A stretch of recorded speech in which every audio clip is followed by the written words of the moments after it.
Yo, how's it going, guys? Nishchit here, and I'm back with a brand new episode.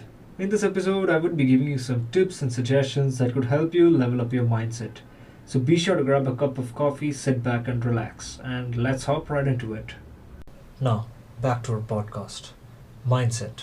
According to Google, it is the established set of attitudes held by someone. I would like to add on to this definition. Mindset is also the way we look at situations, feel about it, and react to it. Everyone talks about having a strong mindset. But to be honest, we haven't really come across a perfect definition as such of what a strong mindset is. And why do we need a strong mindset? So, a strong mindset includes the following elements. It's the ability to stay positive even during the hardest times of our lives. Working towards our ambitions and overcoming failures during the process. Conquering fear. And lastly, judging how the next decision we take would influence our lives in the near future. Just a quick did you know fact, 90% of the people give up on the journey even before they even reach a particular milestone, or in some cases before they even start. The main reason behind this is when life throws a brick on them, they aren't in a position to stand up and fight through the pain. If you've ever gone through something like this and would want to get better at handling pain, remember this quote: pain is temporary, but regret remains forever. One of the most amazing qualities of having a strong mindset is the ability to be patient for delayed sense gratification. Let me explain. To get successful, people would be ready to sacrifice the present for a better future. This takes a great deal of willpower, but it surely does make a big difference. Let's now take a look at what benefits a good mindset could offer. Number 1. Taking complete control and responsibility for your actions.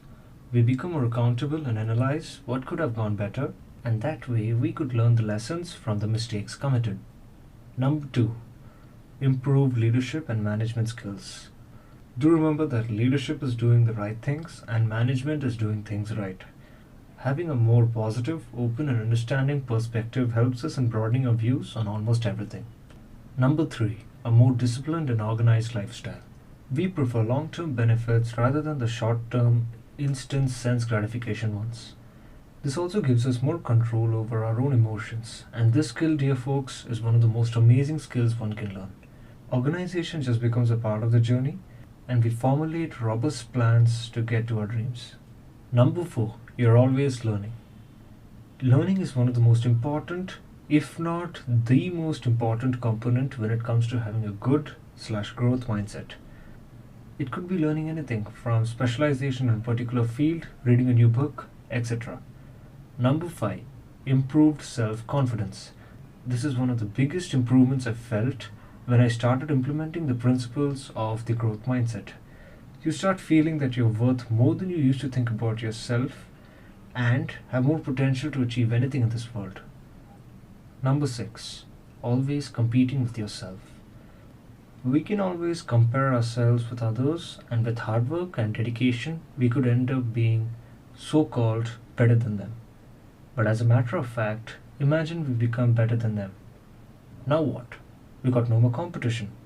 So, it's always you versus you. This way, you can keep leveling up and getting better at a skill or hobby you would want to pursue. The biggest advantage of this is that we got no upper limit. So, we can keep grinding until we are blessed with success. The moment we start thinking about our competitors, we are doomed.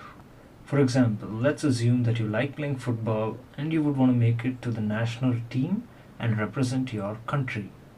Seems pretty tough, right? The reason it feels so is because we are thinking about our competitors and underestimating ourselves.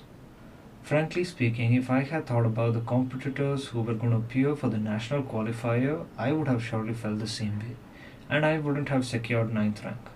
The best solution to this is having a beast mentality. Beast mentality is where you go all in to get to your destination. It is indeed one of the best modes a person can switch into. A quick update: hustle culture and beast mentality are pretty different. Hustle culture involves prioritizing your goal over almost everything, including health, family, and friends, etc. On the contrary, beast mentality is getting into a flow state, breaking the comfort zone regularly, and fighting through the pain of doing some things you're supposed to do even when you don't feel like doing them. To sum it up, it's all about discipline. I previously coined the term flow state. It is a state in which we feel time has slowed down to a great extent and we are completely engrossed into the work we are doing. For example, when an artist is painting, he or she would keep painting, and in the process, they generally lose track of time. To get into this state, the first step is to know the why. Because when the why is clear, then the what and how is easy. You should like what you're doing, and it should be something that keeps you awake at nights, gets you up early in the mornings, and makes you excited to work on it even during the weekends. No days off. Step 2 is to organize plans to get to the goal and plan weeks instead of planning days. Every Sunday when you're free, plan out your next entire week and write down the list of things you would want to get done. I suggest planning a week because if we do the same for a day, sometimes there might be days where we might have to postpone some of the plans and this might demotivate us. Whereas on a weekly basis, if there's such a day, we could catch up with the work during the following days of the week. And the last and final step is to block periods of time during the day when you are the most productive. I suggest that you start trying early in the morning because research has proven that human brain functions more efficiently to grasp information in the mornings and it does not disrupt your sleep schedule. But yeah, everyone's different. So please go ahead and experiment the time at which your productivity is at the peak. So that's a wrap for today's episode. Thanks for listening. I hope you all learned something new today and wish you all have a great day ahead. Stay safe, stay healthy. I'm Nishchit Kumar signing off and see you guys in the next one.